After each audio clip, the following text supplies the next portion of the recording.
Welcome to Gagliardi's Got Real Estate Podcast, hosted by myself, Gerald, Sabri, and Rocky Gagliardi. We look forward to bringing you something fresh, something new the Goulburn Valley hasn't seen before, more informative information. We've got special guests, hot topics. Make sure you follow on your preferred podcast platform, GSRE socials. We hope you enjoy this episode. G'day folks, Rocky here, Gagliardi Scott, Real Estate. Thank you for joining our podcast. Today I've got two very special guests in Jane Macey and Leigh Findlay. And we're going to talk things about land subdivisions and the land, because I've been through a boom in recent times, which I think a lot of people, mum and dads and developers, would want to know a bit more intimate details that we're probably a little bit naive on in the marketplace. So I just want to introduce our two guests, and they can introduce themselves as far as their history is concerned and experience. Jane, over to you. How are you? Thank you for coming on. Yeah, I'm well, thanks, Rocky. Thanks for hosting us today, and thanks for hosting this really important session. So Jane Macey's my name, and I'm a town planner.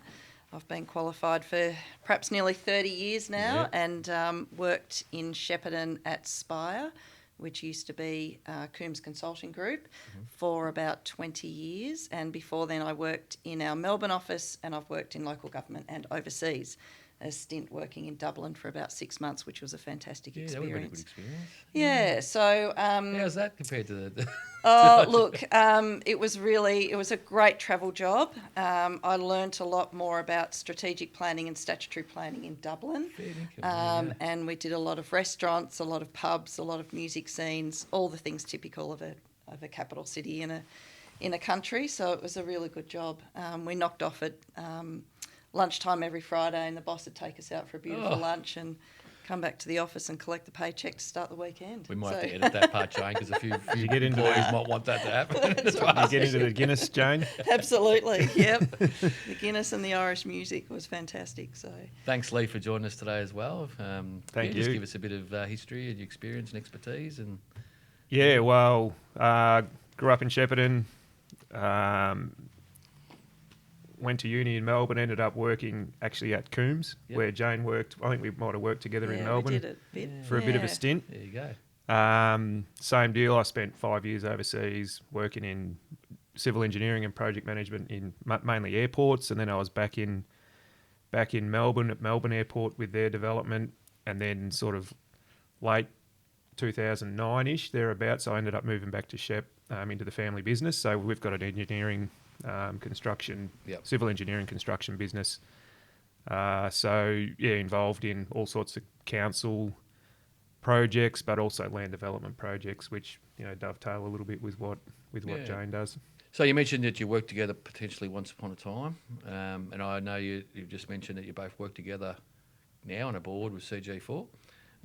Probably just elaborate a bit on that and what that does for the community and how that helps, and what your current sort of, what's the word for it, main topic you're sort of dealing with at the moment, so the audience has an idea.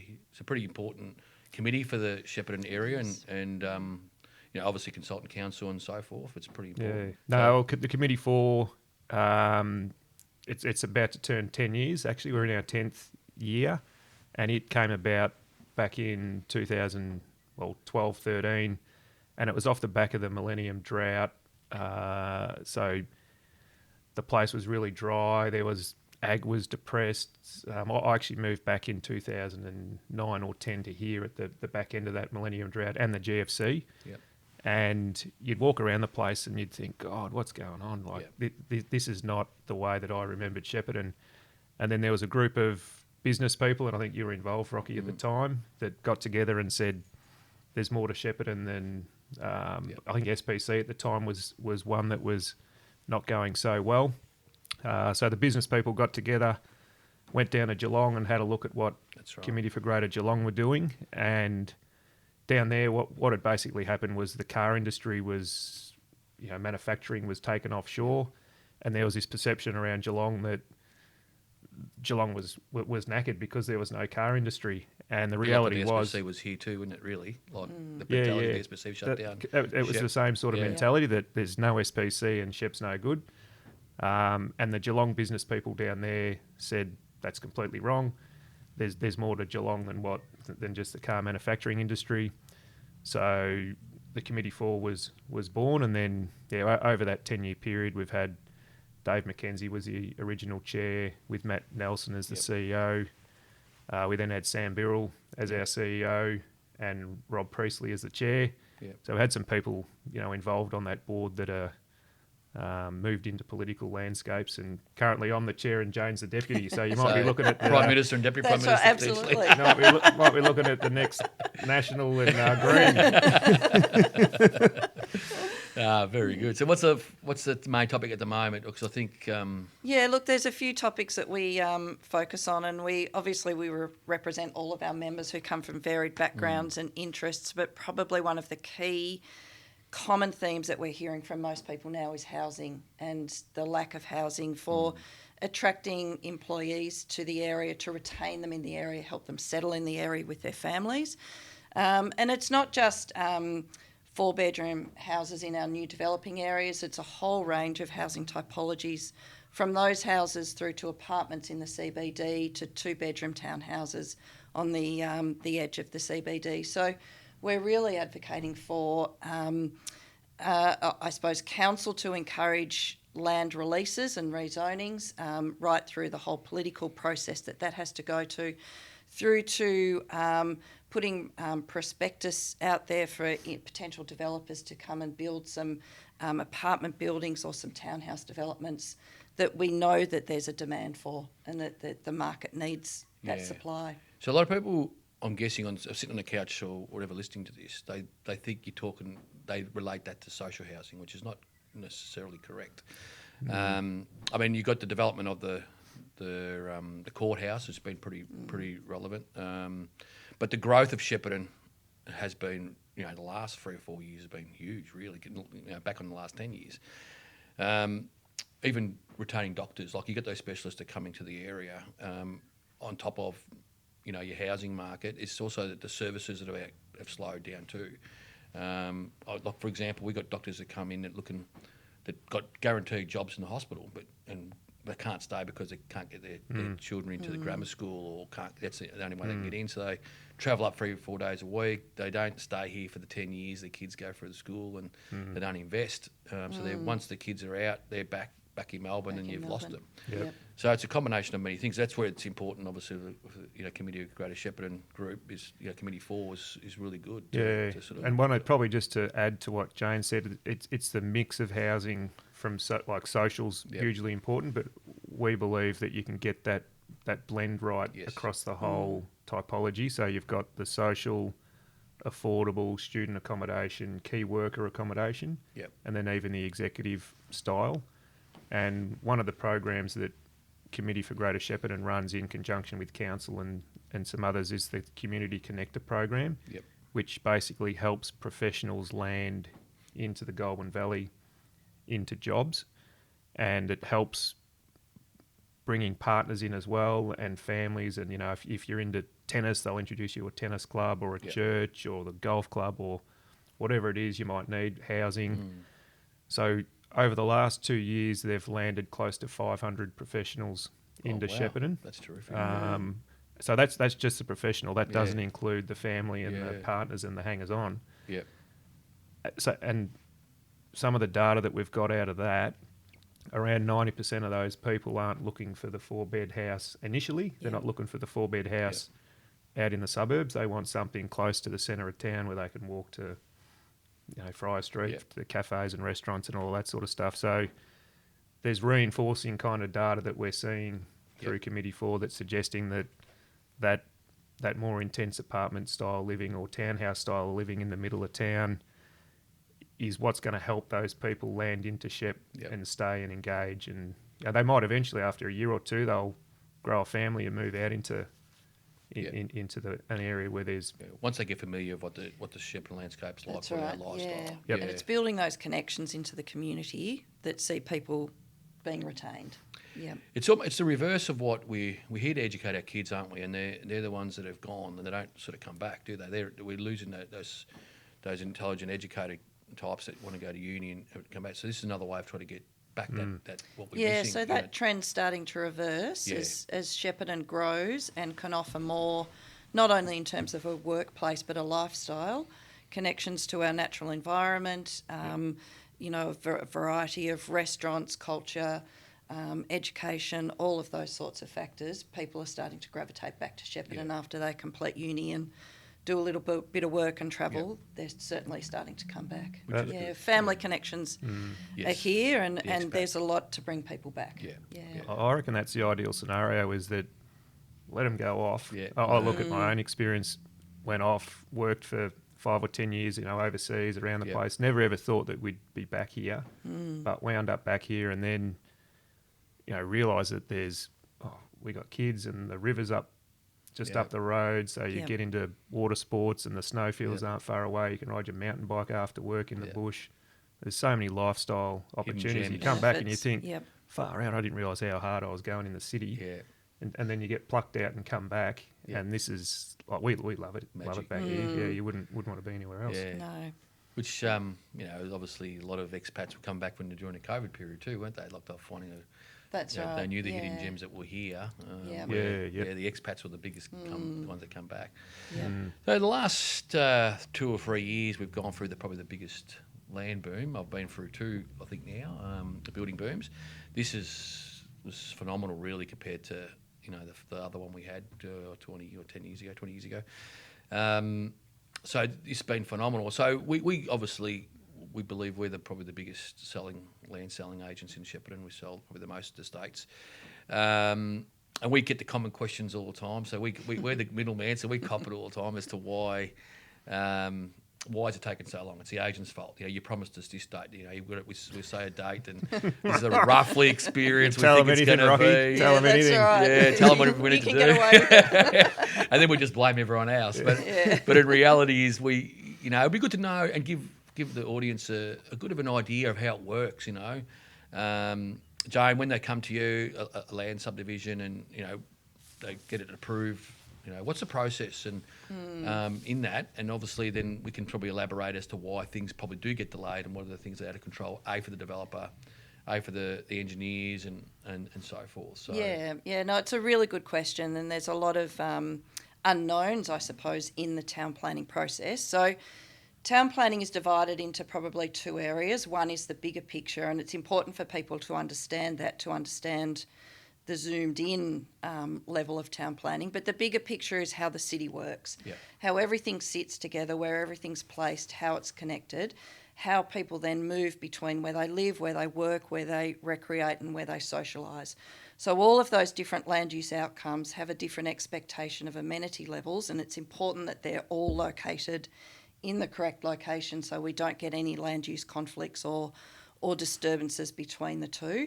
So it's really important for council, who is the manager or the responsible authority for laying out the towns, I suppose, to get those land use activities in the right locations. So that takes a bit of time because they need to be assessed and modified and worked through. And as you can imagine, there's a lot of moving parts. So that does take some time. And then if you zoom into a particular property or a particular growth area, there's another set of moving parts that need to be assessed. And council's responsible for implementing their planning scheme, which includes a lot of local policies, zones and overlay controls, and that's getting very technical, but they're basically the rules about how and when and why you can develop land in a certain way. So the council has to coordinate all of that with all of the different authorities that we deal with. So the Water Authority, the Power Authority, the Catchment Management Authority, the Fire Rescue Victoria, so the Flooding Plain Authority. There's a lot of different authorities that need to review development proposals and guide the outcomes that come to protect everybody from whether it be a natural disaster or adverse amenity impacts. So going through that process does take some time. As Leigh picked up before, there's a lot of those authorities and a lot of the councils are resource starved at the moment. We're just not having the human capital to help make some of those decisions and provide that input into the planning process. So Leigh, when a developer comes to you and you've approved everything, you've got through council, you've approved, the council's approved the plan of subdivision, you've pressed go, the construction's ready to go, and you tell you tell your developer, and the developer tells us agents that this is when it's going to be ready. This is the titles, and then the mum and dad goes and buys a block of land with the plans to build, and they've got a certain deadline they want to be in because they're locked. And we noticed a lot lately with locked in contracts with the sort of the bigger builders and the franchise builders. It's caused a few issues. So it's not just us, but that doesn't really come into play when as a mum and dad got a investment in, and they go, well, why isn't it ready at this time? So us being the middleman, we cop a fair bit of pressure on why is it not delivered in March when you said it was? It's now July, and where is it? What are the typical things that slow at development or the delivery? one of the first things as a project or a construction manager. So when you're out there ready to start building, and this happened last year, we generally try not to turn dirt in June or May. Because you wind up opening up ground through winter. Yep. And last winter we got, as an example, we got smashed with rainfall and floods and all sorts of stuff. So, the number one kind of factor is if you were able to pick an ideal time frame to be building, you would go from September, October, through Christmas, and then have titles by March, April that next year. You get a better run at construction without weather becoming an issue. So there's that as a factor which last year did come into play on a number of these estates, which they were fairly lean anyway, and there would have been people hanging out for titles to get building. So that's one. I think everyone's resource, Jane touched on it, the resource constraints right through the whole pipeline, from the authorities, but even contractors that are doing the works on the ground. Everyone's getting torn from one project to the next, so you're doing your best to try and keep everything going and keep the fires out. Ultimately, what you want and what your client wants is a title that they can transact on. So the same deal. Once everything gets signed off, it's got to go through council. It's got to go through the water authorities. It's got to go through the power authorities, the CMA, Vic Roads or Regional Roads Victoria have a sniff as well. And when each one of those authorities wants 30 days or whatever it is to respond, if you don't get things lined up, then they can slip.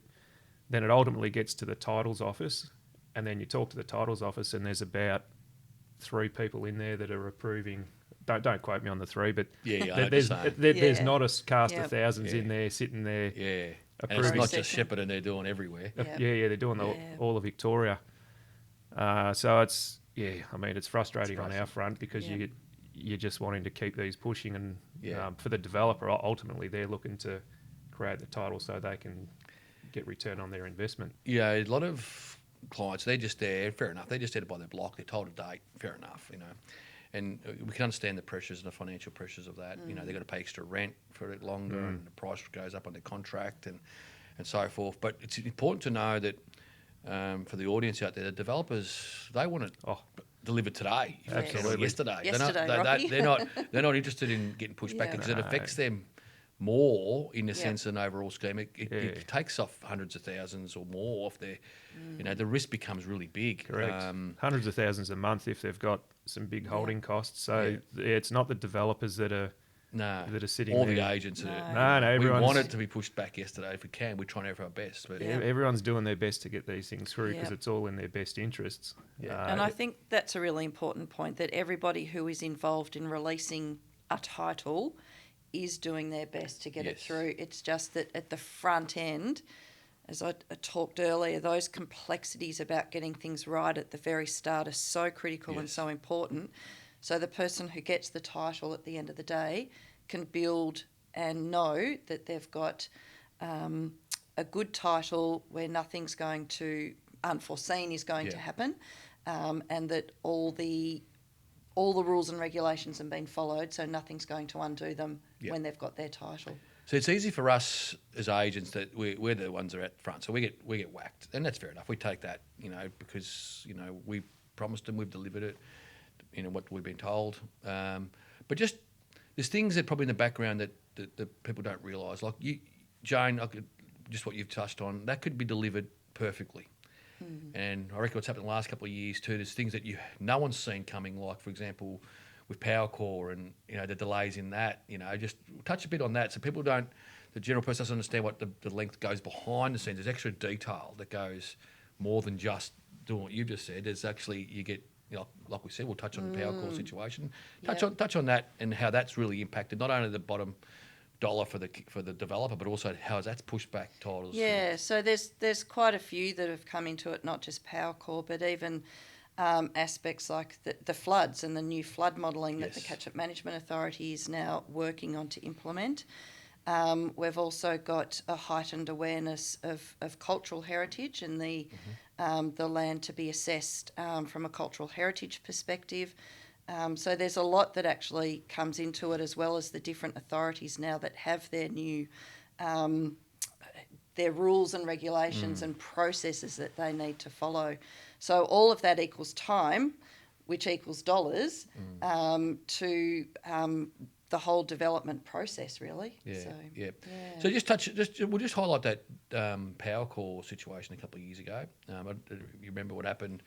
This is left field. I think they did something happening in Melbourne where one of the power stations they had to remodel the pad or something. Is that right? Is what happened? And that pushed back 6 months. Yeah. I think they had to go and redo it, and I think the Vines was one of them that copped it, where they had to. I think the Power Core really didn't care. That's the problem. You can't influence. Yep.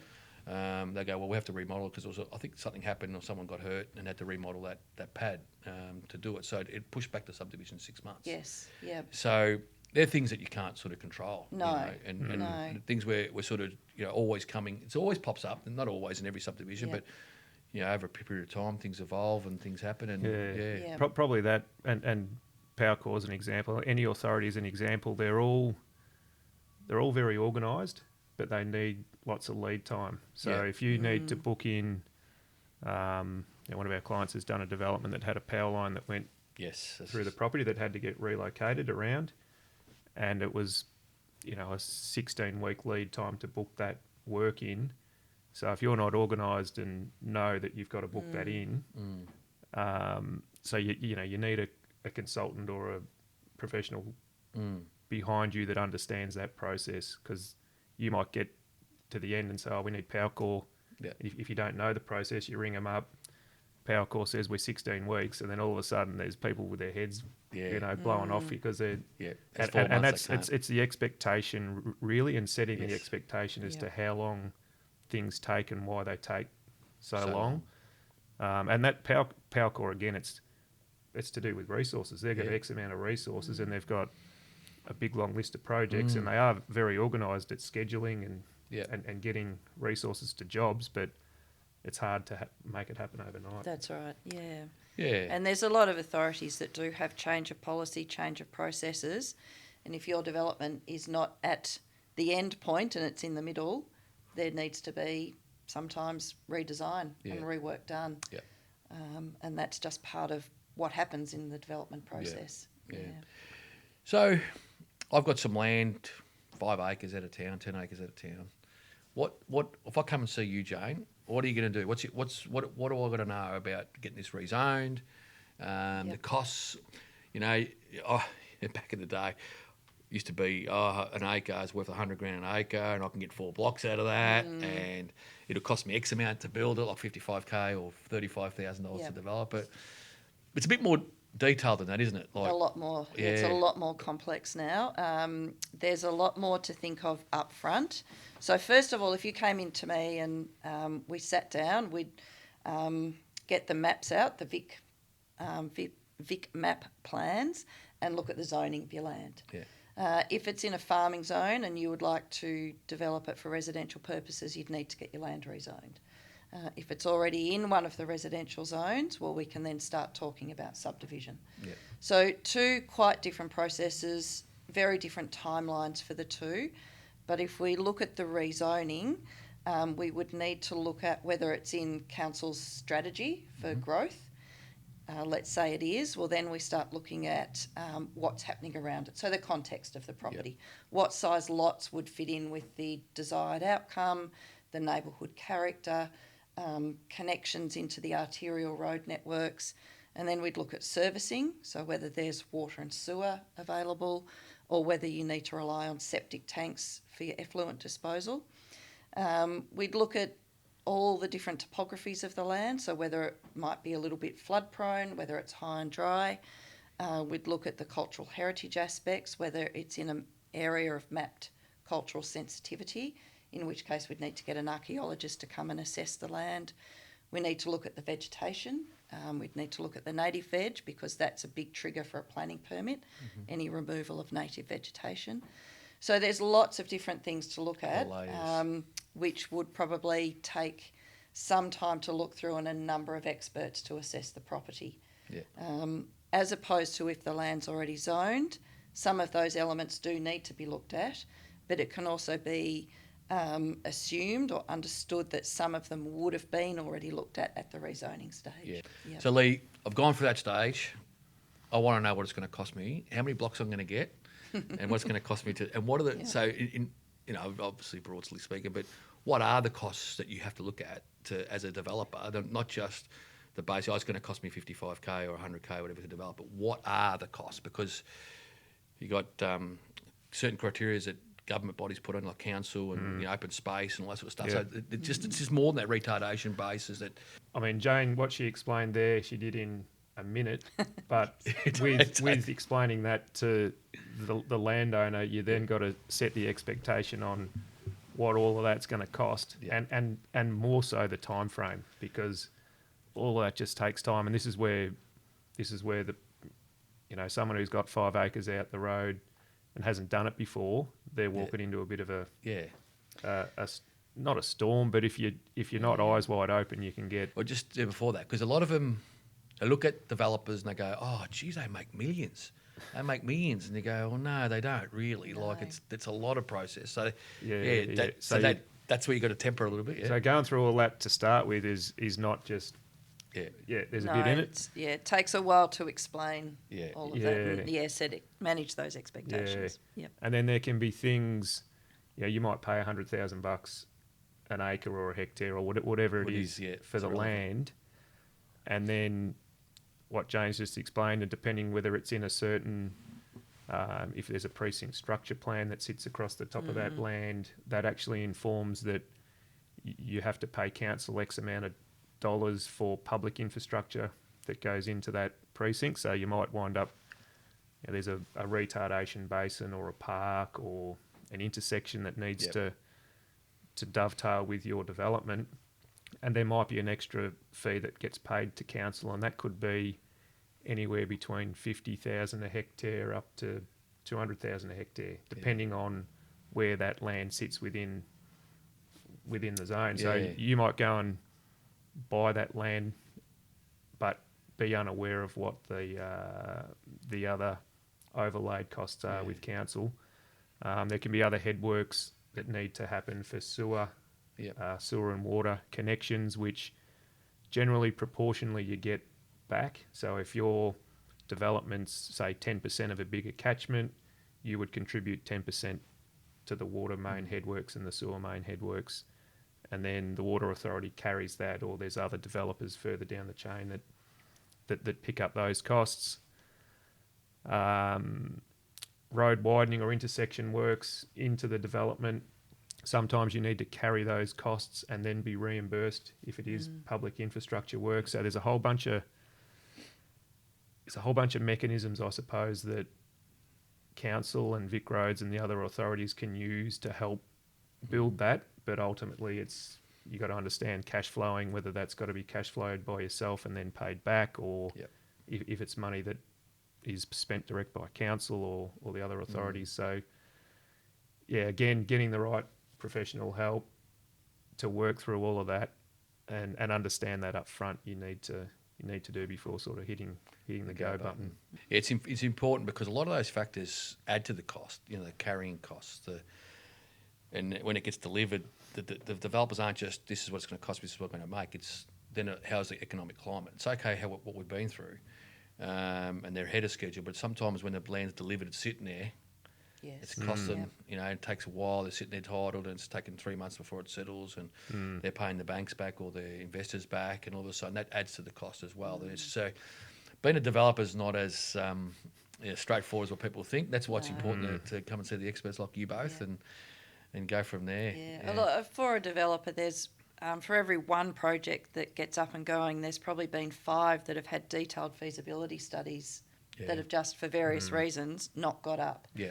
So it's not easy, and there's a lot of work that goes into that due diligence phase. Yeah. And I listed a few things before, but there's a whole lot of other factors that come into it. And I think it's really important for people to understand that not one property is the same as the next or another. Every single property is different and has a different set of circumstances that need to be looked at. Yeah, no, I totally agree.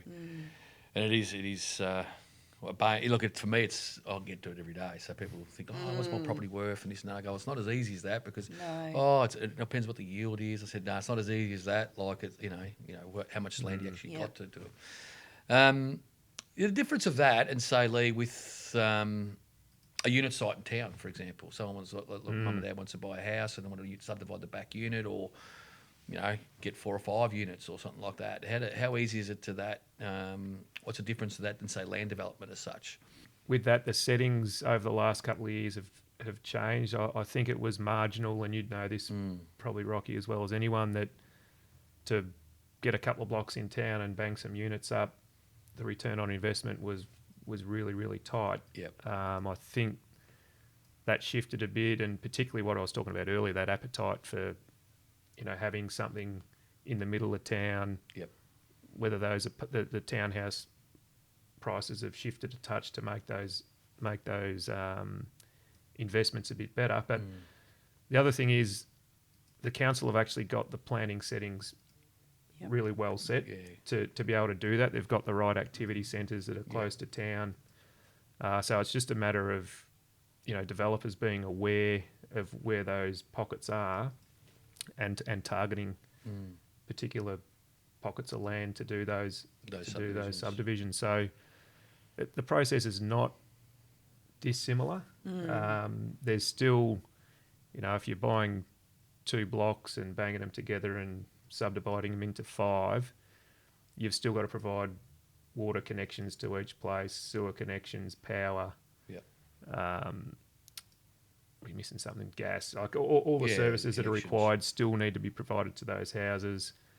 There's costs that goes into those in order to get the title. So, it's a smaller, more compacted kind of project. Jane can probably touch on a little bit on the planning side. That's pretty right. I think the main thing is, as you said, Leigh, council's got the planning tools already in place to facilitate those development outcomes. They're pretty strict in their regulation. Yeah, and I think coupled with the demand that we talked about before, with people coming into Shepparton and not necessarily wanting a big house but wanting more of an apartment, there's a growing body of understanding that our agricultural lands are our food security, and we can't keep continually sprawling our cities and taking up that land.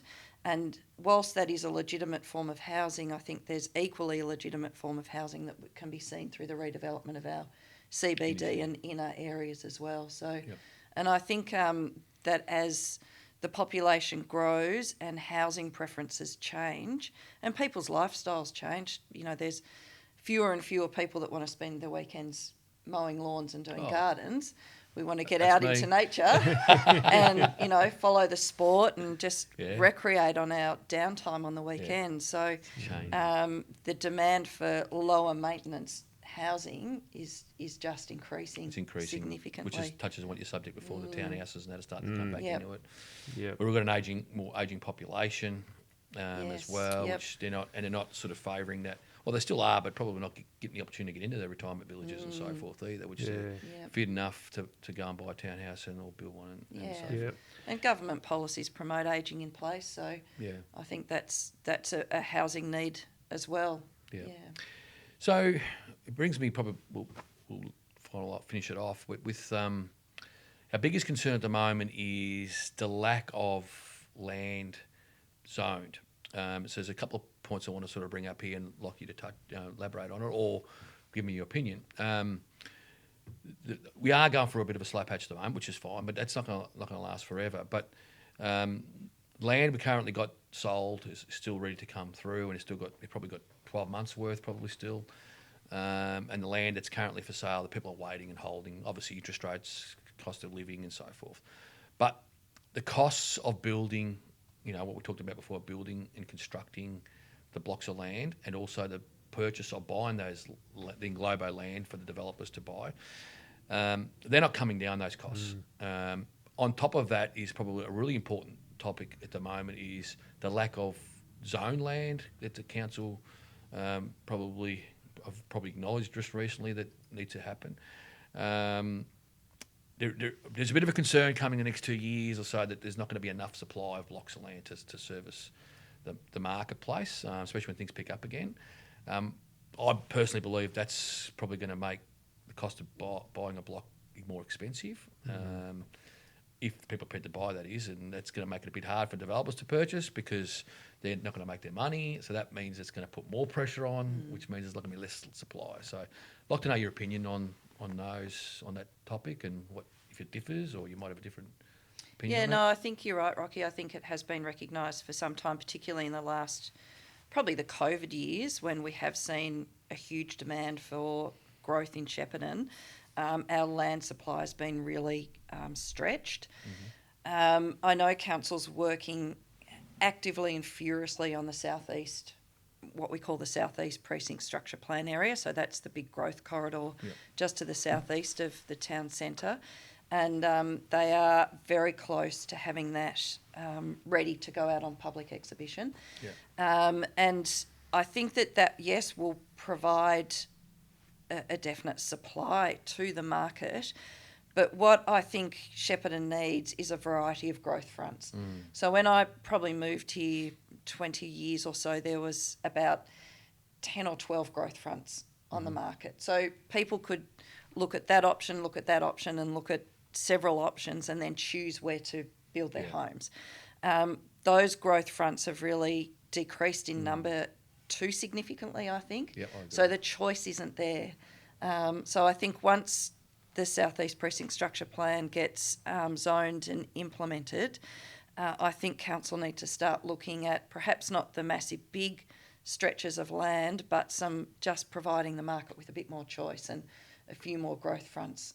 And that could be in the CBD and it could be in the growth areas that they've identified. What are your thoughts, Leigh? Yeah, I mean, it's sort of well documented, and I think most people that are close to the industry know that there is a bit of a gap over the next 2 or 3 years with zone land, and I think it's there's 15 years or something that council need to keep in front that's ready to go, and they were working on we might have been 7 or 8 years a couple of years ago, but the last 2 years have chewed all that up. So it's everyone's again resource constrained, trying to get these approvals through. One of the tricks and I think one of the strengths of Greater Shepparton is its affordability. And I saw an article even the other day that Shepparton is still regarded as one of the most affordable places to live. I don't know if it was in Victoria or Australia, but Victoria it was, if we're not keeping that supply coming through and the variety, then that affordability is going to become an issue, and all of a sudden we're not going to be a preferred we lose place. that edge. There's definitely an edge with what you can get for your money here. There's also an impact that I can see. We've got a bit of a problem with we've got a lot of trades people here, a lot of apprentices that have come up. There's going to potentially that could stifle a little bit employment. But sort of bringing back is people say to me, oh, where do they all come from? So on top of the multicultural growth that comes in, that comes into the area, and I think obviously now the Indian community is pretty prominent, and they're really good. They're probably doing similar to what the Greeks, the Italians did once upon a time when they come in. They're in the farms and so forth, but they're also coming into the nurses and doctors and professionalism like that. So there's a good variety. But also on top of that is that what you touched on before is those professionals that are coming. That you've said, the 500 that want to be in their city. And all of a sudden you even double that with their wife, but you triple that with their young son or kids. daughter. All of a sudden that's 1,500 people. That's a huge amount. So I'm guessing it's going to be about 2,000. Let's say if you've got 500, and that's going to continue to go. So that's another 500 people. So another 2,000 people in the location. We've got to be able to sort of accommodate that. That's right. And we're probably going to shoot ourselves in the foot potentially if we're going to turn these people away if we don't sort of get going. Plus, as we were talking about before, people are finishing school and staying here because there's university options here, there's university online options, there's jobs, there's lifestyle. So people aren't immediately finishing their secondary school and leaving, they're staying. So there's another demand for housing as well. Yeah. Another mentality has changed too. The importance of going to uni is not great as it was the last few years. Actually, trade schools and getting a job as an apprentice builder or a plumber, all of a sudden that's really been big on the agenda too. They're staying, to work here. Yeah, it's a big money float from Brisbane or Queensland, and all sorts of stuff, but they're mainly staying here.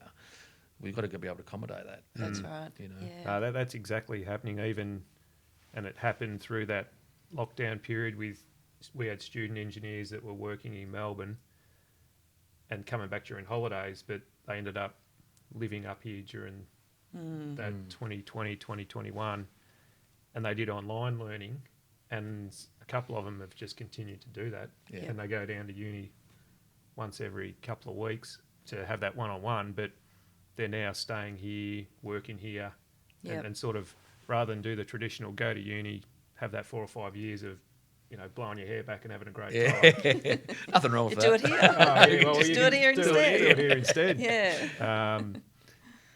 Because the train service is so good, they can just tick off Melbourne anyway on the Thursday night That's or a right. Monday. They can do it and come back if they want to. And they're getting better. I think we're not long till we get more services. So, Yes, which is great. Down to the footy and back.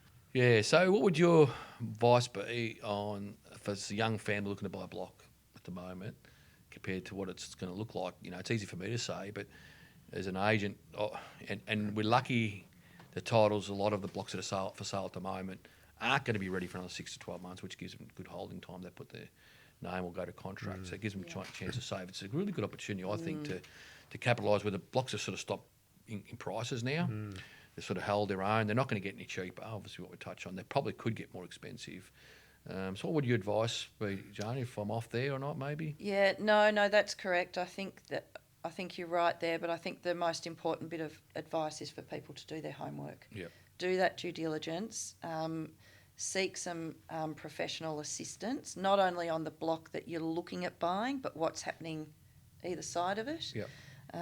A lot of people will buy their dream block to find that there was a planning permit recently issued for something next door that they're not quite comfortable with. Yeah. So I think it's really important for people to do their homework, to understand where their block is in the process of development and just understand the context as well. And what you touched on before, there's a lack of diversity. So if you've got an opportunity to buy something that you want of a lifestyle, do it now because it's not going to get much better. That's right. Yeah. Yep. What are your thoughts, Leigh? Yeah, I agree with Jane, and possibly the floods from last year some people might be a little bit wary about where they are looking to buy. And what I would say is that our Catchment Management Authority and our council have been unbelievable. I think our CMA is one of the most sophisticated in the whole country. Yes. All of these new estates that have been planned post-1974 have performed exactly the way that the engineers have designed them to perform. And, we've got really, really good data there going forward. And I think, levels of 1 in 100 flood levels have lifted slightly. So the new estates going forward are going to be even more future-proofed. But, I would say go in doing your homework, but don't be alarmed about the recent floods, because I think our CMA and our council and our planning have got it nailed. Like, we're not like Lismore, where we're in a super hilly kind of catchment where you get flash floods and things are gonna go under. We're in a really, really flat, predictable floodplain.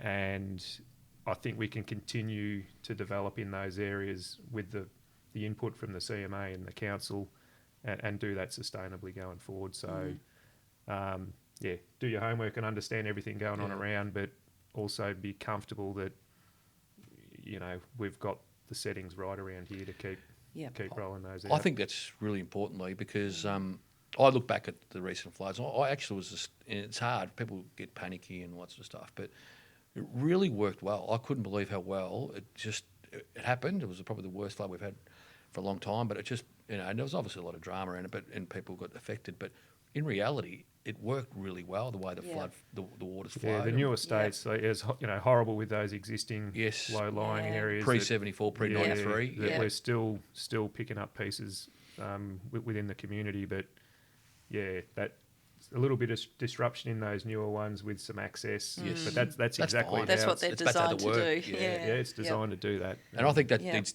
hats off to the council and the engineers for planning it that way, because it's worked really well, I thought. That's right.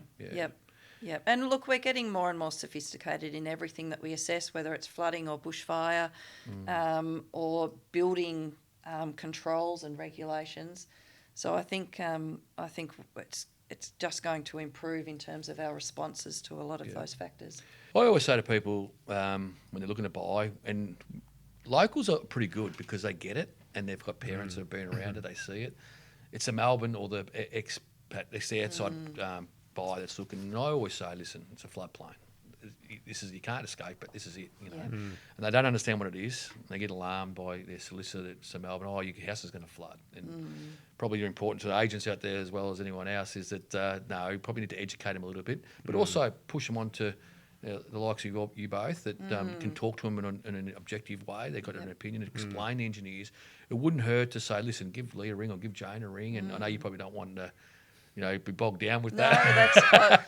But it probably rather helps. help at the front end than deal with consequences at the other end. And that just alleviates a bit of uncomfortable or nerves and that buyer's remorse a little bit. Absolutely. And if it's helping to bring more people into our town to fill those jobs and keep the economy ticking over, then we're more than happy to help. Spot on, because we've got the smart lawyer at the other end trying to protect their client, but not understanding the rural infrastructure, what it's about, and it probably needs to give it an objective view of how engineering works in the town. And I think bigger picture, the rivers bring so much benefit in terms of the natural environment that we can all enjoy 5 minutes away, the water sports, the recreation, the fishing, all of those sorts of things. Plus it's the lifeblood of our agricultural areas.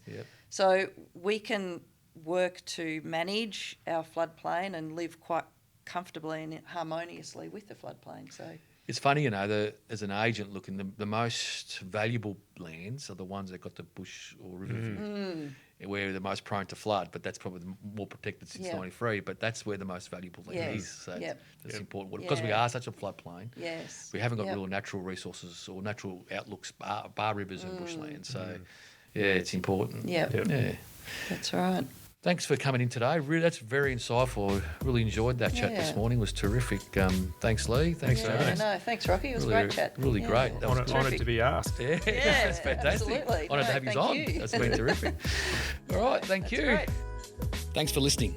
Please subscribe on your favourite podcast platform so you don't miss upcoming episodes. We would love you to share this podcast with your network, and if you have any questions or feedback, please connect with us via our social network or head to gagliardiscott.com.au.